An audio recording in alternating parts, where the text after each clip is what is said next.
really need to remember to put on makeup before I start doing these vlogs, but I was completely prepared to go and take my Spanish final this morning. However, it is not available until the 8th. So I unexpectedly have like these 2 sort of free days that I don't have any schoolwork. So after Mike brought Violet home from preschool, we made a Starbucks run. I got the chestnut praline. Just had it for the first time on Saturday. It is my new favorite. I'm so in love with it. And I'm just knitting on socks. I've done my day 6 stripes. So here these are from Freckled Whimsy. And then the other pair that I'm working on right now is I'm making socks for each of the kids, and I'm on pair 4 out of 5. And these are from Lizzie. This is Fruit Loops from Chili Knits. So I'm just working on those, and I'm going to be catching up on some Vlogmas because I got to watch the first 2 of Lofty Loops's a couple days ago and haven't touched it since. So I have a lot to choose from, and I'm very excited. It's very windy and rainy outside, so it's a great day for snuggling on the couch and knitting. I'm so happy for this unexpected free day. I needed the time to decompress for sure.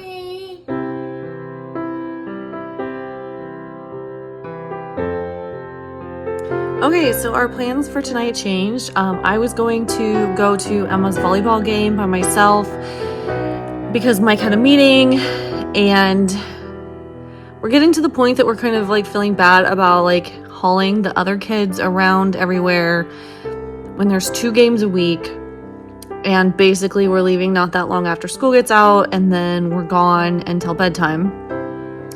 So we were going to take them, and had decided because of the windstorm, which is supposed to go through like 1 o'clock in the morning and has the possibility of power outages, that there was no way that we could leave them at home either.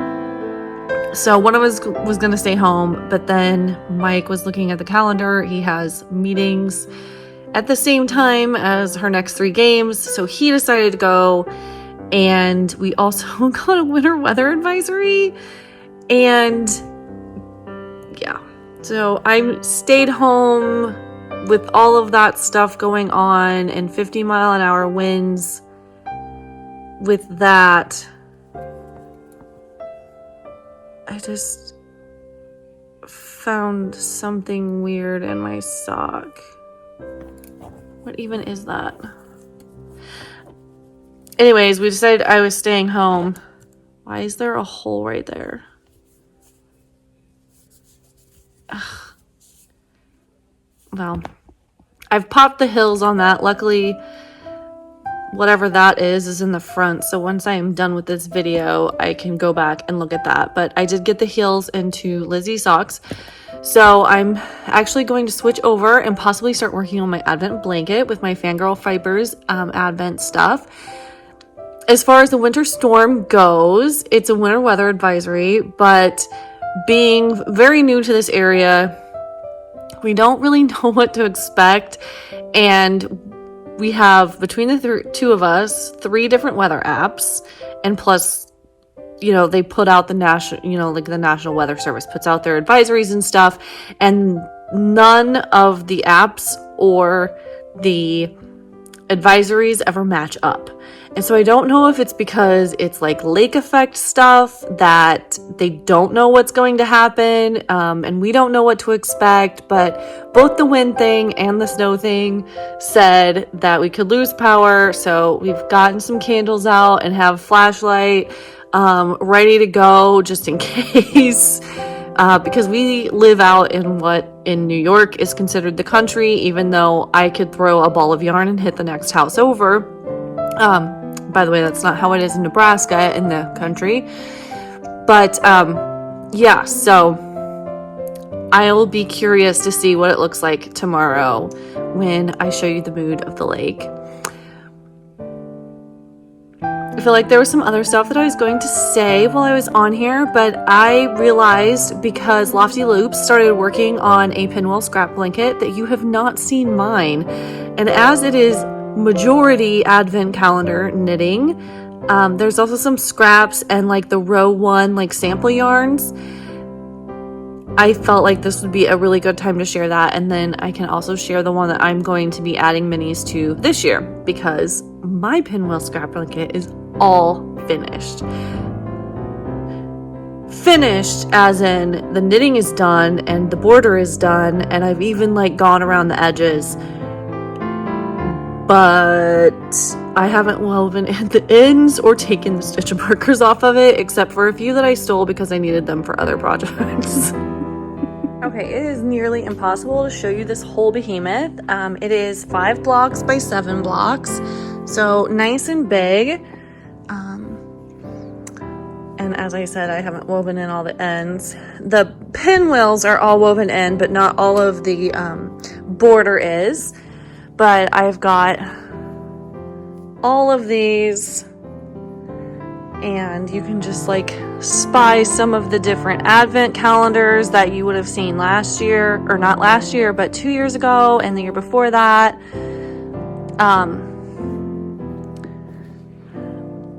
But there's just so much gorgeousness in this, and I tried to kind of break it up so I didn't have like the same kind of thing everywhere. But yep, so that's my pinwheel scrap blanket by Knitting Expat. So I have gotten started on the northeasterly blanket with my colorway.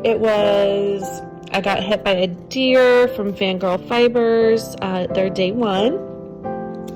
And it turns out that you should actually put notes on patterns into Ravelry or something, because I can't find my paper pattern in which I noted all of the changes that I have made. So I had to go back to my 2019 Vlogmas and try to figure out what I did. And I just figured out one of the changes. Oh, sorry about that. I just figured out about one of the changes, because I had this nice pretty braid, and like here it looks like gross, and I was like, that's not right. And then I finally remembered that, but I still felt like maybe I was doing something different in the middle. I'm not entirely sure, but yeah, that's been interesting. I literally could not even remember what size needle I used, and started it on a wrong size and then had to go back. So yeah, it's a whole thing. What is today, the 6th? See what I have today. Ooh, Pumpkin Xmas butter toffee. We need to try that. So this morning I got a shipping notification from Contringles, and when I checked the tracking, it was actually in my box, so I was able to just like get that right away. It was raining, so I didn't want to leave it in there. But I got a couple of sock rulers. I'm gonna have to learn how to actually like use them, like when I know a shoe size, like figuring out how to make it smaller for the negative ease that you want. I got a darning loom for a project that I will probably be sharing with you. I've never actually darned anything, so I'm not sure how it's gonna go, but I have watched the videos using this, and I'm wondering, it's going on a pair of socks that had reinforcement thread for the heels and the toes, and I'm wondering if you were darning a sock that had that, would you use that in your darning or just the regular? And also there came some extra stitch markers in this mystery pack that were like just little bonuses. There's a corgi and a feather and a sweater and a whale, just like all kinds of different things. There's a penguin in here somewhere. But, oh, there we go. There's a penguin. I'm going to enjoy my coffee. It smells divine. And keep knitting. And then call it a night. See you tomorrow.